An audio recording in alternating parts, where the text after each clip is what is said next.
Halo, Om Swastiastu.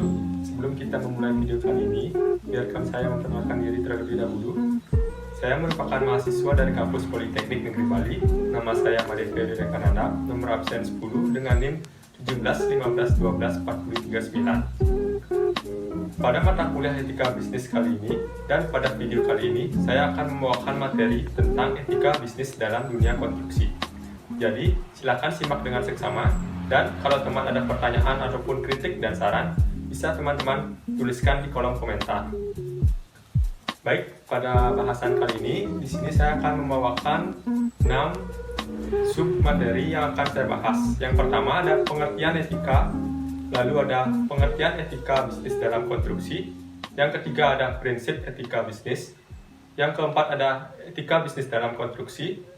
Yang kelima ada etika bisnis sebagai pengusaha atau pemilik perusahaan. Lalu yang terakhir ada etika bisnis sebagai pekerja dalam hal manajemen. Baik, pada materi yang pertama yang akan saya bahas yaitu pengertian etika bisnis. Etika bisnis adalah salah satu cara melakukan kegiatan bisnis yang mencakup seluruh aspek yang berkaitan dengan individu, perusahaan, dan masyarakat.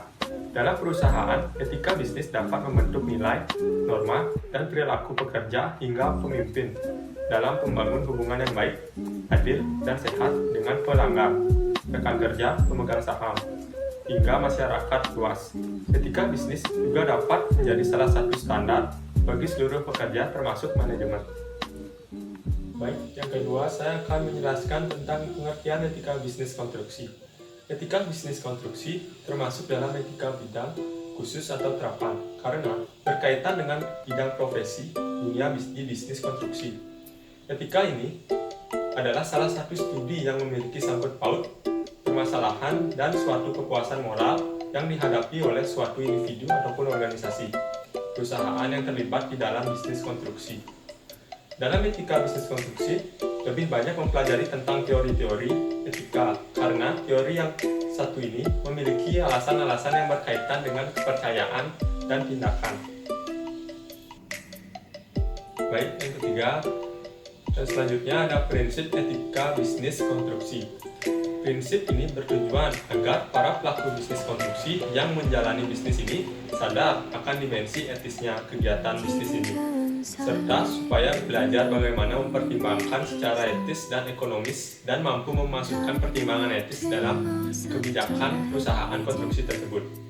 Ada beberapa prinsip dalam etika bisnis yang perlu diperhatikan oleh para pelaku bisnis. Berikut adalah beberapa contoh dan pengertian dari masing-masing prinsip. Yang pertama ada prinsip otonomi, yaitu prinsip otonomi mengharuskan pelaku bisnis mengambil keputusan dengan tepat dan baik, serta mempertanggungjawabkan keputusan yang diambil. Baik, yang selanjutnya ada prinsip kejujuran. Kejujuran merupakan nilai yang paling dasar untuk mendukung keberhasilan kinerja perusahaan. Tanpa kejujuran, bisnis tidak akan bertahan lama, karena kejujuran adalah kunci dari utama dalam kesuksesan bisnis. Lalu ada prinsip selanjutnya yaitu prinsip keadilan. Dalam prinsip ini, berarti setiap orang yang melakukan bisnis memiliki hak untuk mendapatkan perilaku yang sama, sehingga semua pihak yang terkait dalam bisnis harus memberikan kontribusi baik secara langsung maupun tidak langsung terhadap keberhasilan suatu bisnis. Baik, yang selanjutnya yaitu prinsip loyalitas. Loyalitas adalah salah satu hal penting dalam menjalankan sebuah bisnis. Loyalitas dalam perusahaan biasanya dapat dilihat dari kerja keras dan keseriusan dalam menjalani bisnis sesuai dengan visi-misinya. Dengan menerapkan prinsip ini, berarti tidak boleh mencampurkan urusan pekerjaan dengan urusan pribadi. Lalu prinsip yang terakhir ada prinsip integritas moral. Setiap perusahaan harus memiliki integritas moral yang baik. Dengan begitu, perusahaan lebih dapat dipercaya oleh masyarakat. Menerapkan prinsip ini berarti seluruh pelaku bisnis, baik pekerja hingga manajemen, harus selalu menjaga nama baik perusahaan tersebut. Baik, itulah beberapa pendekatan dan prinsip dalam menerapkan etika bisnis perusahaan. Dengan etika bisnis yang baik, perusahaan dapat berkembang dengan mudah. Etika bisnis dalam sebuah perusahaan menjadi wadah dari perusahaan tersebut. Contoh seperti kejujuran pemilik usaha. Jika pemilik usaha selalu jujur pada pekerja maupun rekan kerja, tentu rekan kerja akan melihat perusahaan tersebut adalah perusahaan yang memiliki performa bagus karena kejujuran yang ada. Tetapi jika sebaliknya, pemilik usaha sama sekali tidak jujur, baik kepada pekerja maupun rekan kerja, maka mudah sekali cap jelek dari rekan bisnis lain datang untuk pemilik usaha tersebut. Bahkan, bisa jadi seluruh perusahaan juga dapat mendapat cap jelek. Etika bisnis merupakan cara atau sikap dalam bisnis maupun organisasi yang mencakup aspek yang sangat luas berkaitan dengan masyarakat luas, pribadi ataupun dengan perusahaan. Etika yang berkaitan erat dengan norma dan peraturan yang ada dalam masyarakat. Etika bisnis membahas banyak hal di dalam kehidupan masyarakat, terutama di dalam suatu perusahaan tempat kita bekerja. Baik, materi yang selanjutnya yaitu etika dalam bisnis konstruksi. Dalam hal pembangunan suatu proyek konstruksi agar dapat berjalan dengan baik, selain diperlukan koordinasi dan kerjasama yang kompak, sebaiknya juga dilandasi dengan etika dan tujuan yang positif antara unsur-unsur pelaksana pembangunan. Unsur-unsur pelaksana dalam proyek konstruksi sangat penting perannya dan merupakan kunci dalam menanggapi keberhasilan suatu proyek konstruksi tersebut. Bisnis konstruksi yang berhasil adalah bisnis konstruksi yang memperhatikan norma moral. Sebaliknya, bisnis konstruksi yang tidak menghiraukan etika akan hancur. Dalam arus semakin canggih informasi, segala kecerobohan dan penipuan bisnis konstruksi akan mudah terungkap dan bisa menjadi tindakan bunuh diri bagi sang pelaku. Oleh sebab itu, persaingan dalam bisnis konstruksi adalah persaingan yang bermoral. Persaingan menjaga mutu dan nama baik. Persaingan merebut kepercayaan dari masyarakat luas. Apabila moral merupakan sesuatu yang mendorong orang untuk melakukan kebaikan, maka etika adalah rambu-rambu yang disepakati secara sukarela oleh semua anggota suatu kelompok. Dunia bisnis yang bermoral seharusnya mampu mengembangkan etika atau rambu-rambu tersebut yang menjamin kegiatan bisnis yang berimbang, selaras, serasi, dan juga bertanggung jawab terhadap masyarakat luas. Telah dijelaskan sebelumnya bahwa suatu perusahaan yang berkategori profesional haruslah memiliki seorang pimpinan yang mempunyai kemampuan manajerial yang tinggi untuk dapat memimpin dan mengatur sumber daya yang dimiliki oleh perusahaan tersebut.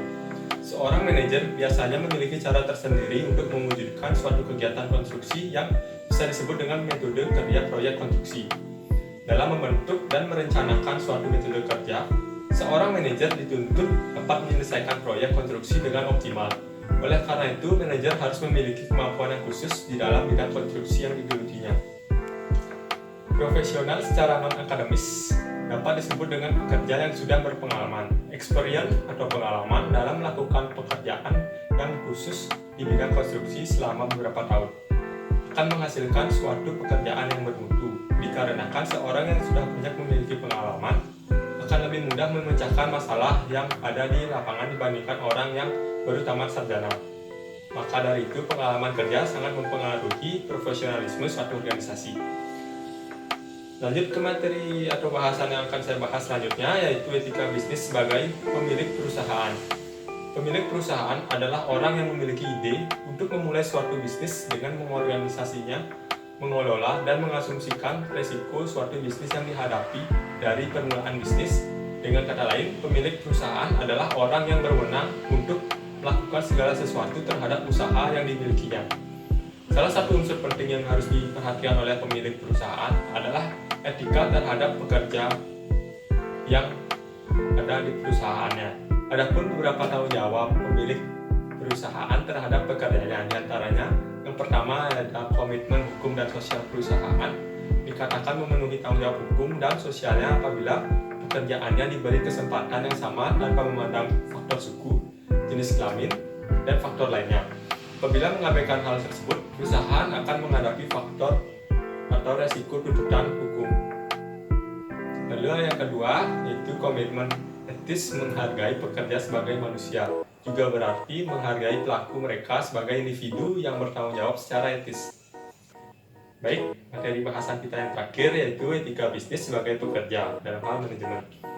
Yang pertama ada kewajiban ketaatan pekerja harus taat terhadap peraturan dalam perusahaan. Yang kedua yaitu kewajiban konfidensialitas, kewajiban pekerja untuk menyimpan informasi yang bersifat konfidensial atau rahasia yang telah diperoleh dengan menjalankan suatu profesi di dalam perusahaan. Lalu yang ketiga ada kewajiban loyalitas. Yang keempat ada kewajiban melaporkan kesalahan perusahaan. Jadi di dalam suatu perusahaan, setiap pekerja harus mempunyai kode etik dalam beretika terhadap atasan, antar pekerja maupun pihak luar. Karena itulah yang mencerminkan pribadi kita sebagai seorang pekerja yang mempunyai etika dalam berbisnis ataupun menjalin hubungan dengan pihak luar yang berkepentingan. Etika bisnis tidak bisa dianggap sepele, karena jika kita bekerja di suatu perusahaan, pastinya pihak perusahaan akan melihat dan menilai sikap setiap pekerja dalam bekerja dan menanggapi suatu masalah. Karena etika adalah salah satu bagian penting dari suksesnya suatu tujuan perusahaan, itu tercapainya dan dukungan dari pihak internal perusahaan. Baik, dari seluruh penjelasan yang saya jelaskan tadi, di sini saya akan mencoba mengumpulkan materi yang saya bawakan. Yang pertama, etika dan profesionalisme dalam bisnis konstruksi merupakan suatu studi yang menyangkut permasalahan dan keputusan moral yang dihadapi oleh individu maupun organisasi yang terlibat dalam bisnis konstruksi. Yang kedua, ada etika dalam bisnis konstruksi adalah aturan main yang harus mengikat setiap pelaku bisnis konstruksi, yang apabila dipatuhi secara penuh akan menciptakan ketertiban dan keteraturan berperilaku bagi setiap pelaku dalam perusahaan tersebut. Ketertiban dan keteraturan perilaku ini akan menyumbangkan kematangan dan efektivitas usaha perwujudan dalam suatu perusahaan. Baik, kesimpulan yang ketiga yaitu baik dari pemilik perusahaan maupun pekerja harus menerapkan etika bisnis agar terjalinnya harmonisasi dalam hal pekerjaan maupun di luar pekerjaan dalam suatu perusahaan, dan juga agar tercapainya suatu visi dan misi suatu perusahaan tersebut. Sekian yang saya dapat simpulkan pada materi etika bisnis dalam dunia konstruksi ini. Jika teman-teman ada kritik maupun saran dan apapun komentar pertanyaan, silakan tulis di kolom komentar. Akhir kata, saya ucapkan terima kasih dan mohon maaf bila sebelumnya saya ada menyampaikan salah kata. Saya tutup dengan Param Sati. Om Santi Santi Santi Om.